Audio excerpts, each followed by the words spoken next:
Terlepas dari kita beragama apa, apalagi berhaluan apa, mau Syiah lah, mau Sunni lah, mau Sunni Syiah atau apalah. Tapi kita punya musalamat kalau Amerika ini memang menjengkelkan gitu, semena-mena, apalagi wabil khusus Israel gitu.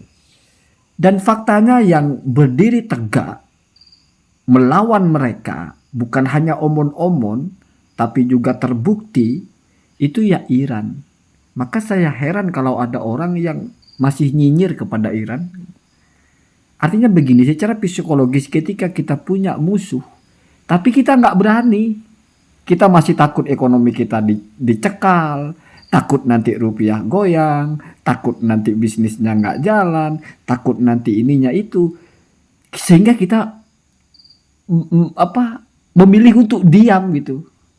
Tapi itu kan tidak menghilangkan kedongkolan. Tiba-tiba ada kawan kita, apalagi saudara kita, berani melawan, itu secara psikologis kita akan membela. Saya kira itu latar belakang dari saya sering akhir-akhir ini bicara tentang Iran gitu. Termasuk salah satunya yang ini kabar gembira lah ya. Ternyata Iran itu negara yang ada mentalnya gitu. Agak lain kawan kita yang satu ini ya.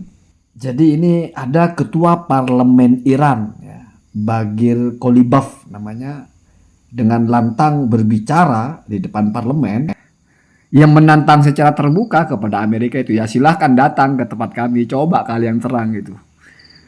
Find out nanti, kalau itu kan ada versi bahasa Inggrisnya, cuman saya tulis ini versi bahasa Indonesianya ya. Jadi silahkan datang.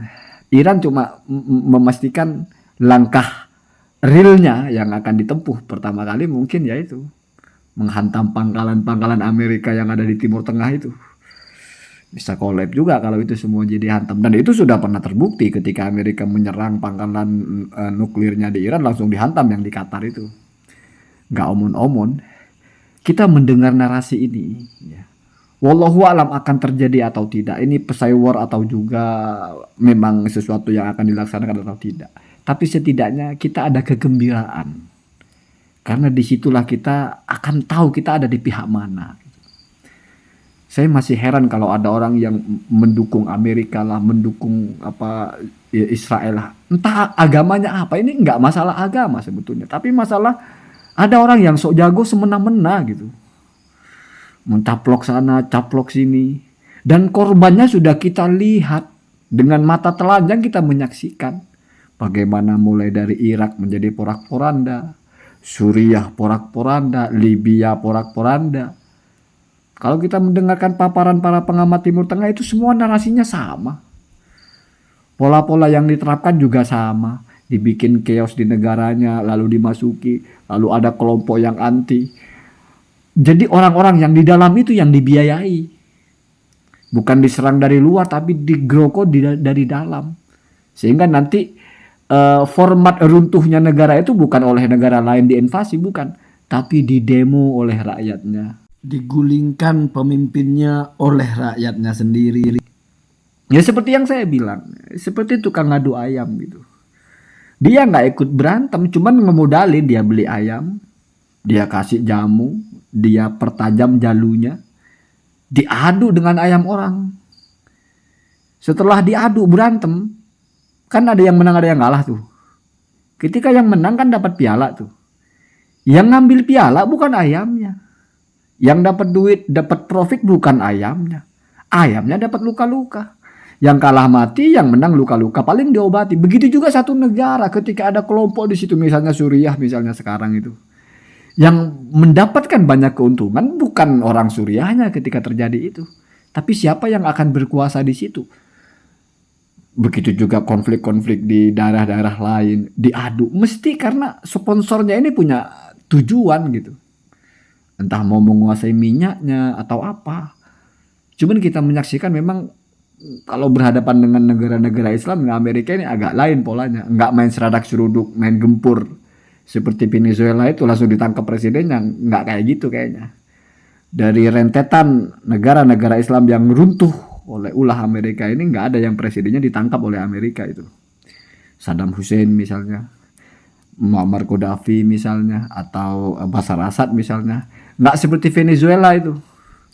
Tiba-tiba dicaplok, begitu gampangnya ditangkap, presidennya dibawa ke Amerika dengan tuduhan yang entah pembuktiannya bagaimana. Artinya apa? Mari kita yang pengecut-pengecut ini, yang tidak punya mental.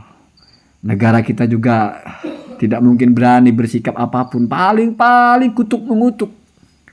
Paling boykot memboykot, itu pun masih ada yang nyinyir juga. Setidaknya sisa-sisa spirit kita sebagai orang Islam. Kita mendukung saudara kita yang sesama muslim. Bahkan ini satu upaya untuk membuktikan kepada dunia bahwa Islam itu kuat. Islam itu tangguh. Islam itu tidak bisa diremehkan. Islam itu tidak bisa dijajah semena-mena.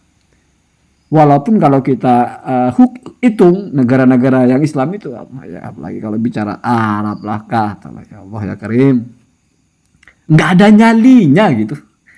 Bingung juga kita. Ya termasuk negara kita. Maka mari nukir bi'annana minad du'afa. Kita akui kita kalah, kita lemah. Tapi ada saudara kita dan jauh di sana punya mental. Kita dukung, kita support. Ya bagus-bagus kita doakan. Tapi mereka kan apa urusannya? Mereka ini kan begini, nggak ada urusan itu. Toh faktanya memang mereka yang berani. Faktanya mereka yang bisa membuat tekanan.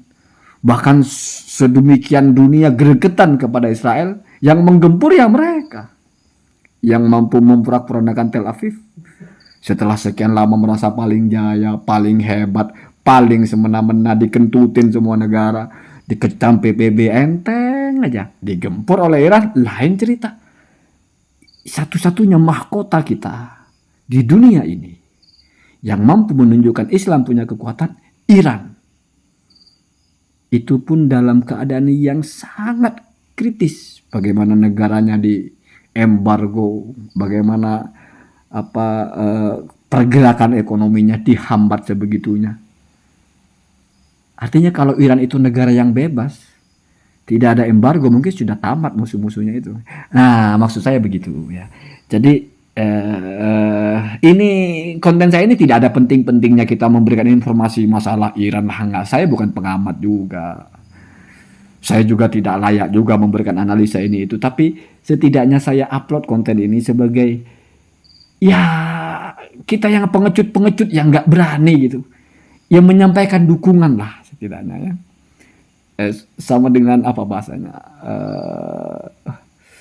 Ada cerita lucu-lucuan itu ketika walaupun ini cuma anekdot saja ya Allah alam, ketika Nabi Ibrahim dibakar gitu, ini konon ya, itu ada ini ceramahnya Zainuddin MZ ya, Kiai Haji Zainuddin MZ Allah yarham, ada kodok itu, kodok niup-niup api gitu, niup-niup api. Ditanya sama siapa gitu, kamu ngapain Tong niup-niup api, nggak bakalan padam api segede itu. Apa kata kodok? Enggak masalah biar bisa padam. Setidaknya kamu tahu saya ada di pihak siapa. Itu penting sekali ya. Ya kalau mau sok-sok mau bawa kaidah mala yudroku kulluhu la yudroku kulluhu. Kita nggak bisa mendukung Iran dengan kirim senjata, kita nggak punya.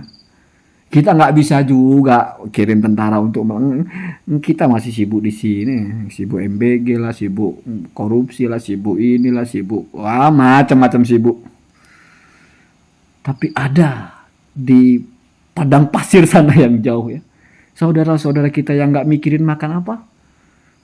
Yang gak mikirin beli apa. Tapi mereka setiap saat berkumpul. Menyuarakan dukungan kepada pemimpin tertingginya. Untuk terus melawan. Dan itu mahkota Islam itu saya kira ada di situ. Jadi sekarang yang memegang mahkota, memegang bendera Islam itu. Yaitu kalau negara-negara lain ya Allah ya Karim. Kayaknya damai aja gitu. Yang penting duit banyak gitu. Mewah-mewah gitu. Repot sebetulnya itu ya. Ya begitu ya Allahumma ada